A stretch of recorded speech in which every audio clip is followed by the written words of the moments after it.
There. Hey everybody, I'm Haley Gray. I'm the group founder here in the Women's Entrepreneur Network. I have conscripted Velma Gallant and Victoria Bentley to come hang out with me here tonight live. Velma just said something right before we went live, and I think that it is perfect. Genius. Velma, can you repeat what you just said? Luck is when preparation meets opportunity. Yeah, exactly. Wise. Luck is when preparation meets opportunity. And I love that because I love that.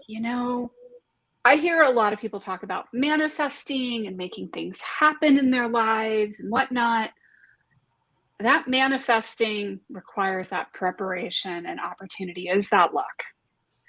Consistent action to make it happen. It doesn't just, for most of us, fall in our laps. It's about getting out of bed in the morning and keeping on, even when you don't feel like it. Mm-hmm. Yeah, and there's a lot of that. There's a lot of that. And yes, opportunities can come your way. And if you're prepared and if you're disciplined and if you're ready, you can pounce on opportunities, or you can make the best of opportunities that come in. Mm-hmm. Yeah, and timing. Yeah, we get all that. And I get luck. I get that. But that is so wonderful, Velma. That is just so, I like that. That's good. It's a yummy idea. Like, it's a really yummy idea, because sometimes preparation is just being open to the possibility, having the vision, because if it's in your line of sight, when the opportunity goes up, you're like, yeah, I'm on it, right? And isn't that part of your preparation is laying the foundation in your mind, feeding the seeds so that you know it when you see it, or you've saved your money so you can buy something that will, you can buy in. Saying no when you should say no, so that you can say yes when it is super important too. That's discipline. Oh yeah. Preparation, opportunity, discipline. Discernment. Oh my gosh. Discernment. Yeah, that's another good one. And you're starting to trend into spiritual gifts there. And what would we be without some of those? That if we think about the blessings that we have, the gratitude, and instead of hating somebody for what they have, if you start with being grateful for what you have, if it's only this big, maybe someday it'll be, off the screen, but it's about steps and being grateful and in wisdom. And that was exactly how I grew Women's Entrepreneur Network to 76,000 people. Tell me more. Literally one day at a time, one Facebook post at a time, one tiny little interaction with people at a time. A lot of people think, oh my gosh, it just blew up and it all just happened. Y'all, it didn't just happen. Isn't that the way every overnight success is? Oh yeah, totally. Yeah. Right? If you were Tom Cruise and you put a movie out, all of a sudden one day you might have 100,000 followers that you didn't have the day before. But that's celebrity. That's something completely different. This is about work. I mean, I'm not saying that they don't work. I know that he works very hard. I don't mean it that way. Very, very hard. Yes. Yeah. Oh boy, does he work hard? Breaks his ankle on sets. And I mean, yes, he works very hard. But celebrity is often huge numbers that you don't control. You just do a great movie and the numbers are there. So, and you don't control that. I mean, I guess how many of them started out in their car, going to all of these different auditions and stuff. Like, it still is. Those overnight successes were years in the making. Yeah. Oh, think absolutely. about Harrison Ford, who was working as a carpenter. And I believe it was Sergio Mendes or Herb Alpert. He was building cabinets in their room in a sound studio and got discovered that way and was willing to be a carpenter because he liked it and he was good at it. Here we are. Yeah. And, and that motivation and sticking with it, through thick and thin, because we are highly motivated to do certain things. And if it's important to us, we're going to do it, right? We're Right. going to make that luck happen eventually. I mean, And how many people, especially younger people today, how many people are willing to do without? So many 20 something, 30 somethings want to drink the $100 bottle of scotch. Well, you know what? $100 bottles of scotch come with years and years of working hard and being able to afford that. And I know as a young lawyer, I drove this and the partners drove this. And not for one day did I say, it's not fair that they should have that car and I don't. I think for a sane person, the question is, if I want that car, what do I need to do to get it? As opposed to I'm entitled or I should or you owe me. And I think we've misconstrued luck with that, with entitlement often. Well, you shouldn't have that. Well, I think that there's a bit of like jealousy too. Like, well, how did you do it, right? Yeah. Back to our comment earlier, but we were talking about before when we got on, well, clearly you've just had it all handed to you, right? Right. Ignoring the consistency and ignoring the sacrifice, because you may choose that $100 bottle of scotch, whereas you are forgoing, some other luxury in your life. You may choose to drive the 10-year-old car, but drink the $100 bottle of scotch. And it's your gig to do whatever you want. Absolutely. And that brings up so many amazing things, because I can have the perspective of I envy what you have, or I could have the perspective of if she can have it, then I can too. Right? And use it as a vision point rather than something that is irritating or frustrating me. Absolutely. Right. And ultimately doing you in, because sitting around saying, well, I should, and it's not fair that you have it, and I should have that, I deserve this, and I'm entitled to, is only going to make me ugly. Yeah. And one of the things that amused me a few years ago, when dealing with young teenage girls, when my daughters were young teenagers, was, fair is something that comes once a year in the fall. And fair is where you get cotton candy, right? The fair is where you get cotton candy, right? Because honestly, I will say, in a lot of ways, life is never fair. Such and such is going to have this, but then they're going to deal with that. And I've known, so many people who have tons of money, and yet, they have mothers or loved ones who have severe mental illness or Alzheimer's or health issues or other things. And I think that there's this like lack of acknowledgement that, we're all humans in this human existence, in this, meat suit with, this bag of bones moving around the earth and, orbiting the sun. And I don't remember the exact words my daughter used the other day. And we all are living this human existence, and we all have our challenges. Right. And, just because, Victoria, you're successful and you're an attorney, you have sacrificed to get those things. And people don't see those sacrifices. So it's easy to be jealous. I don't talk about them. Or unhappy. Yeah. I think it's, to walk around and say, well, I don't have this and I don't have that, and I gave up this. No. I made choices, and here I am. Yeah, exactly. And so did you. And you go about doing the best you can and working as hard as you can. Not everybody does work hard, but you go about doing what you got to do. And and it's a choice to work hard. We always get the results from our choices. Period. Always. Funny how that happens. It's funny. I have a classmate, and we're not naming names here, um, but you know the name.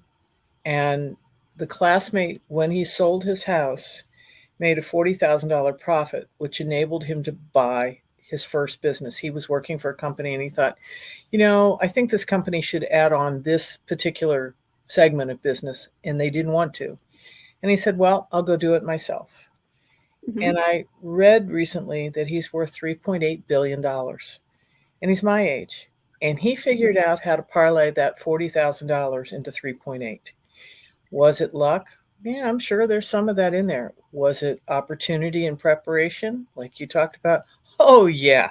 Was it working hard and sacrificing and building and making things fly? Oh, yeah. Mhm. And I look at it and I marvel. And I not once have I thought, well, I should have that, or oh, I want what he. No, the question I have is, how'd you do it? I want to hear more about that. How do you Mhm. create this? Because think of all the jobs he's created and think of all the technology he's created. And I just think this is marvelous. And Mhm. only in America. In other countries, you'd have to be in the peerage or you'd have to be descendant of kings, or you don't have the freedom to do that in most places. And I think it's marvelous.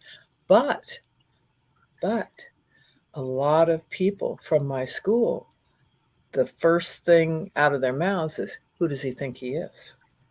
And I think that's just amazing because, Mhm. I hope he thinks he's a pretty successful guy. And I hope he thinks he's a pretty blessed guy. That's Right. that's quite an empire. Mhm. And a lot of people, that's not their first go-to. Their first go-to is a negative. It's a swipe. And I don't get it, girls. I don't get it. It's Mhm. because it What's highlights what they believe about themselves. Tell me more. Mhm. So beliefs come from the meanings that we put on experiences.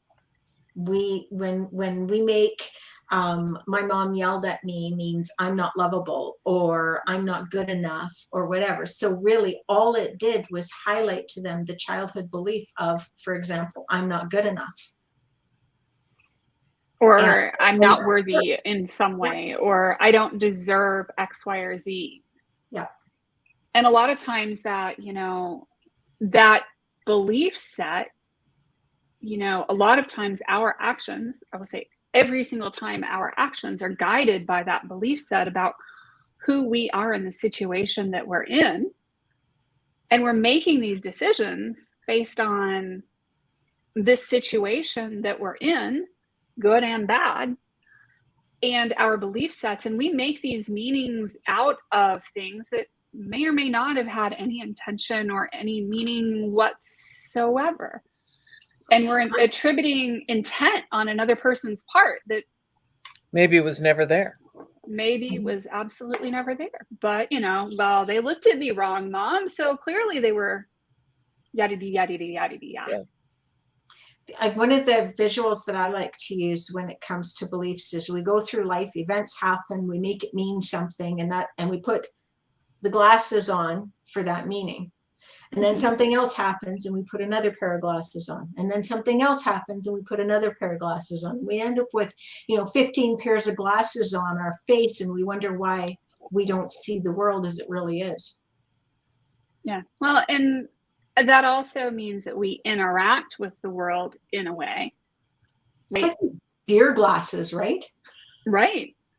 And, rose colored glasses or not rose colored glasses. And then we start interacting with people. And yeah, and then we start, verbal barbs and everything else because that's, our perception of the world and there's some injustice and we're going to make it level by having that reaction to the situation around us. And, people can be really bad turkeys about that. I'm Yeah. seeing some wild behavior lately. Oh, Wild thinking, wild absolutely. behavior. And people, ascribe meaning or intent behind a simple comment and, or value of a person, such and such said something, therefore they suck as a person.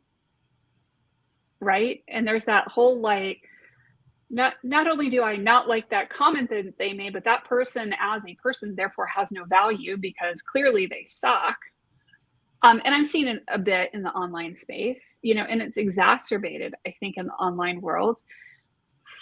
Yeah, that behavior is really fascinating. And, it's all of our like own stuff that we're projecting onto people sometimes. It's because we're looking at them through those glasses, right? Mm-hmm. Yeah. And I mean, one of the things that I've had to learn is that, like, especially dealing with a child who has severe mental illness, and I've had to deal with, jealous bosses and everything over time, and people who make really wildly inappropriate comments. And I've had to learn, it's not about me, it's about them. They're having their own set of issues, but I can choose whether I let their set of issues impact me and impact my happiness and my state of being, or whether I can just let it, slide off like Teflon. And I get to choose. And that takes practice. That was called what was it? I can't remember now. It's about Scotchgard. We get to put Scotchgard on so these things just slide off. Yeah, no. And I mean, I've had to do it. I will say that one of the things that happened in my life is that my mother had some dementia from having multiple sclerosis, and then my dad had dementia and Parkinson's. And it was really rough. However, it prepared me from a relatively early age to not react to things and to not let it get to me. Because if my mom was having a bad day because she was having bipolar, flare-ups and all that kind of stuff, I had to learn that it had nothing to do with me and everything to do with her reaction to the situation. And that, if I allowed myself to get sucked in and tractioned in and react to it, it just went downhill from there. And then dealing with the dementia, when that came along, oh my gosh. I mean, I learned to really kind of laugh it off because, we went on a cruise with my dad very near the end of his life, and he was hellbound and determined that he wanted to be able to go skeet shooting off the bow. And I was like, Dad, we don't go skeet shooting off of the side of a cruise ship. I'm pretty sure they're not going to let you bring a 12 gauge onto a cruise ship in 2012. And you've done it, right?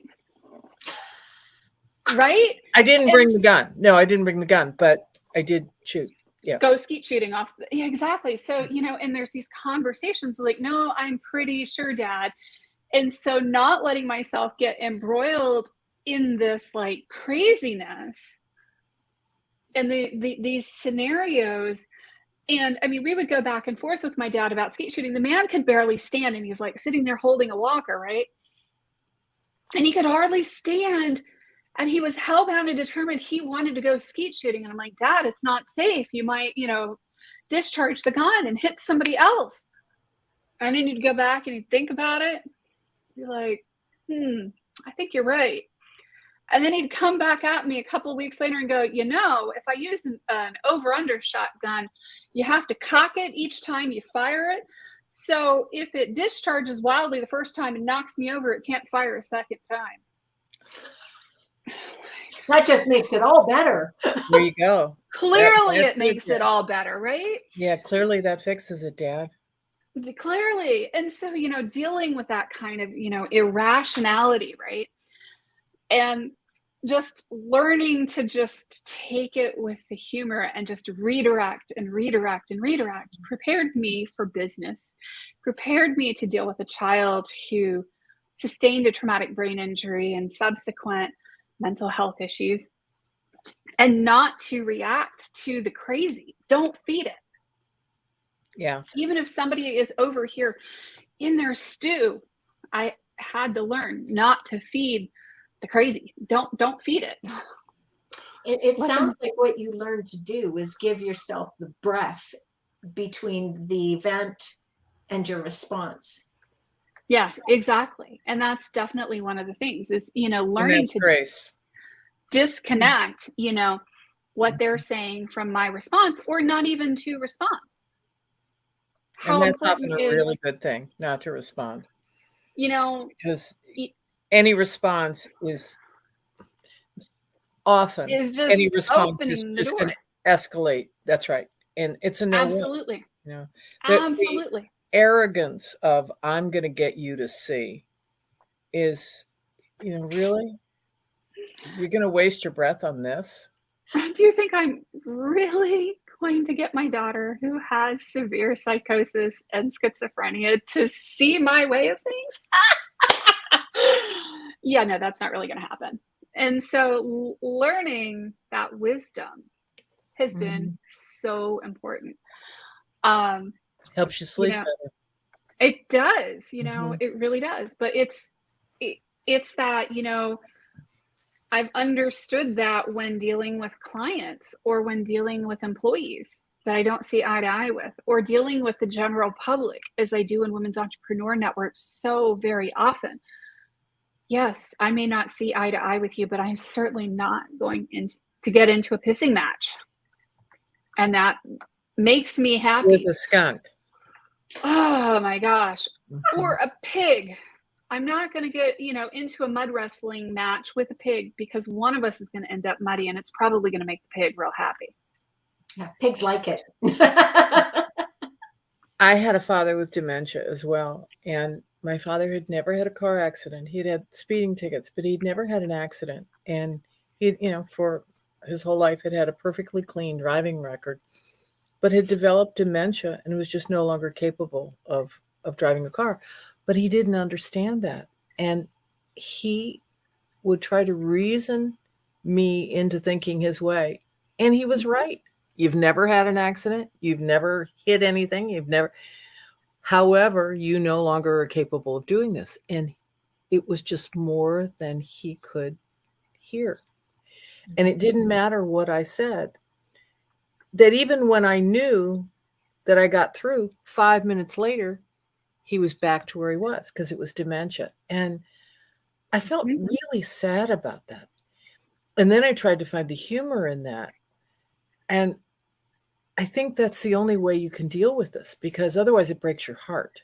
The Oh, yeah. powerlessness of this, the powerlessness of aging. And I had lunch with someone today who was celebrating her 88th birthday, and she had trouble getting in my car because it's higher up. It's an SUV, and it's higher up, and here's the handle, and I didn't think Mhm. about it. But the other car's too low that Mhm. you can't get in and out of it. So, the solution is, I guess we won't have lunch together anymore. But that's okay too. But seriously, I thought about this and I thought there's so many challenges. And I hate that word because I find the word challenge and the word issue are overused, and Mhm. it always requires a better explanation. What do you mean challenge? Okay, physically she cannot get up in the car, or she can't turn, or she doesn't have the strength to pull herself in, whatever. So, but you have to look at it with humor. Otherwise, it would just do you in, because sooner or later, if you live long enough, you're not going to be able to get into my car either. Right. So drive the Porsche now while you can. That's Sounds like a great the, idea. yeah. Drive fast Absolutely. while you can. I totally Absolutely. get that. My grandpa had dementia or Alzheimer's or whatever, and he was all prepared to divorce his wife, my grandma, Oh, so that she could go into the full care facility, and he didn't have to. That was his solution, was to divorce grandma. He still loved her, but he wasn't going to go into that place. my father's dementia was such that he had trouble walking. And so my stepmother put in the chair lift things, not an elevator, but and he would tell people who came in and saw the chairlift, he would say, yes, she has trouble with her hip. It was like this guy couldn't even walk across the room. And I thought, how do you just not throttle him? How do you not just reach out and choke the man? But it's so funny when I think about it now. And if we don't develop the grace to look at this stuff with humor, it's going to make us nuts. It's going to do us in. We talked about jealousy, when people want what you have. I mean, eventually you're going to have to laugh about it, because what else is there?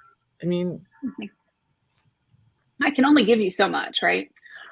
And I'm only willing to give you so much. And I can't want it for you more than you want it for yourself. Oh, amen. Amen. And I can't do it for you. So how do we go from here? And, compassion and grace, and, don't let the bastards get you down, because it can be hard. And yes, Alzheimer's and dementia are absolutely heartbreaking. I mean, I did the car thing with my dad too. My dad actually went over to Duke to do the driving test, the simulator, and so badly failed it as to, spectacularly. And then he would deny ever having done that. Right. And oh no, I'm sure I'm fine today. Yeah. But that kind of denial and that kind of power through mentality probably got them to be successful men in the first place, that never say die, that never give up, that never let go. It's not serving them well with dementia. You know what I mean? Where they'd have a much better day if they'd sit down and have a cup of coffee and read the paper that they can't read anymore, whatever. But that fight, that's what my father got my father to be a success, is he never gave up. And he was always curious, and he always logic and reason and tell me why and show me how it works. And, that has a shelf life though, because when your brain isn't working anymore, or when your legs can't walk you across the room. And my stepmother said, what do I do? He wants me to take him to the driving place. And I said, well, take him, but park at the other end of the parking lot, and he'll never make it to the door. He can't walk to the door, so then he can't get his driver's license. So, and in my state, I learned something for anybody listening out there who's in this same fix. When Dr. Haley says, I am no longer fit to drive, I cannot go to Dr. Velma and have her say that I'm fit to drive. I have to go back to Dr. Haley. If she's the one who said I'm not fit, I can't doctor shop. So that really helped. And when there are four doctors who said that he couldn't drive anymore, it wasn't going to happen. But all these things about getting old and learning to be graceful as you age, I don't know how that is. I only know how to fight my way. And I'm going to be the person saying, damn it, give me my driver's license. What's the matter with you? And, I don't know. But that's okay. I may be the one skidding sideways into my grave with a glass of champagne on my hand going, way, what a ride. Yeah. And that, you know what? It's okay. And I look back on Dad. Totally cool. Yeah. I look back on Dad and I think it's okay. You did what you had to do and you were who you needed to be. My only regret was not giving him more of his favorite desserts at the end. Had I realized we were so close, I would have fed him all the sugar he wanted to eat. That's my only regret. Yeah. Yeah. You only go around once, right? Mm-hmm. My son told me I can grow old as long as I grow old like Betty White. Oh, that's funny. Okay. So I guess we're going to have to hold you to that standard then. I guess I'll just have to be, how did I put it? Wow. But I get to be sassy for the rest of my life. I think that's neat. And I heard a great one the other day is be who you are, because, so-and-so is already taken. And so if you're sassy, be sassy. And if you're going to fight to the death, whatever, whatever works for you. Oh, I'll be tenacious sassy. Yeah, I'll do it. And they can. I'll bring some sass to the party too. There you go. Yeah, 3 old sassy broads, right? As we get our Haldol in the nursing home or whatever because we stay up and we're too noisy, they give us Haldol to make us sleep. I think there's a couple of good shows like that. Nice. Do it. Yep. Cool. Let's do it. And with that thought, we're going to go be sassy pains in the butt and sassy old broads. And we'll see you guys next week. I will see you all later. Good See night. y'all. Bye. Night.